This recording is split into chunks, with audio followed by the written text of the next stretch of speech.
anak-anak, hari ini Bapak akan menjelaskan terkait dengan politik dan ekonomi era Orde Baru. Nah, sebelum melangkah lebih jauh, apakah anak-anak sudah mengenal tokoh yang ada di buku ini? Saya Pak, saya. Ya, Mas Nopal. Pak, itu Pak. Kolonel Soeharto Pak. Oke. Presiden kedua. Oke, 100 buat Mas Nopal ya. Oke, Bapak hari ini akan menjelaskan terkait dengan politik dan ekonomi Orde Baru atau pemerintahan Soeharto. Untuk kebijakan politik, banyak sekali perubahan-perubahan yang dilakukan Soeharto dalam kehidupan berpolitiknya dan sistem perpolitikan di Indonesia utamanya. Teruntuk kehidupan berpolitik di Indonesia dan kebijakan politik luar negeri sangat berbeda jauh dengan pemerintahan era Soekarno, di mana pemerintahan era Soekarno lebih condong kepada Uni Soviet atau Blok Timur. Kemudian di era Soeharto ini lebih condong ke Amerika atau Blok Barat, di mana banyak sekali kebijakan-kebijakan yang dalam tanda kutip condong ke arah Blok Barat. Dan untuk kehidupan politik di dalam negeri sendiri, Presiden Soeharto yang semula di era Presiden Soekarno itu banyak sekali mempunyai partai atau bisa dibilang sistem multipartai. Yakni banyak sekali partai-partainya, yakni ada partai PNI, PSI, NU dan lain-lain. Kemudian di era Soeharto ini dirubah sistem multipartai tersebut menjadi hanya 3 partai.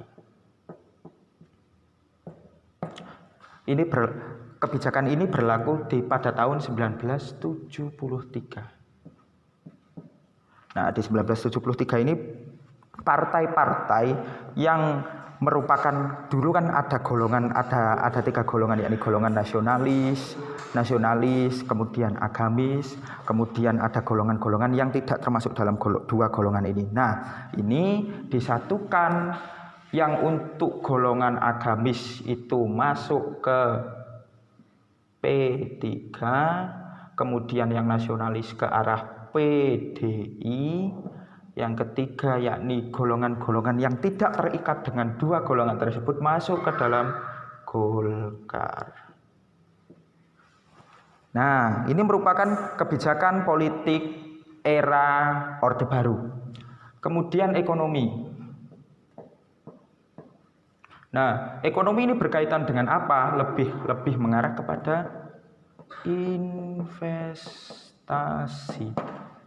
Nah, ini yang paling berperan besar dalam era pemerintahan Soeharto, yakni investasi, di mana dulu ketika Soekarno masih memegang tampuk kekuasaan, Soekarno dalam tanda kutip menutup rapat keran investasi untuk investor asing masuk ke Indonesia. Lah, di era pemerintahan Soeharto ini investasi ini masuk sangat masif, atau bisa dibilang keran investasinya itu dibuka lebar, yakni dengan berdirinya banyak pabrik-pabrik dan kemudian investasi-investasi seperti yang kita tahu yang kemarin sempat geger itu kan Freeport dan lain sebagainya.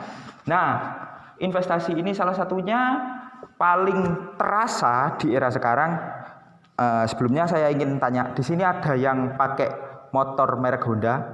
Saya Pak. Ya, Mas Nopal. Oh, ya, Pak. Pakai motor Honda apa? Supra X. Oh, oke. Nah, itu merupakan salah satu dampak dari investasi ini. Jadi Honda kemudian mendirikan pabrik di Indonesia. Lebih arah pabrik-pabrik. Nah, kemudian di sini ada temannya atau keluarganya yang pakai mobil Kijang? Tidak ada? Oke.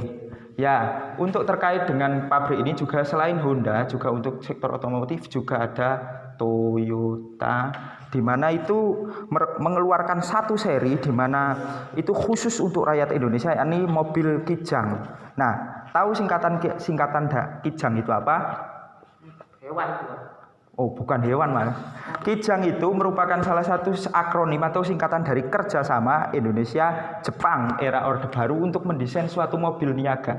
Nah, jadi itu merupakan salah satu contoh dari kebijakan ekonomi era Soeharto yang sampai hari ini masih bisa dirasakan oleh rakyat Indonesia. Nah, dari teman-teman setelah Bapak menjelaskan panjang lebar terkait dengan kehidupan politik dan ekonomi era Orde Baru, silahkan bagi murid-murid yang punya komentar terkait bagaimana kebijakan era Soeharto yang masih terasa di era sekarang, silahkan komen di bawah.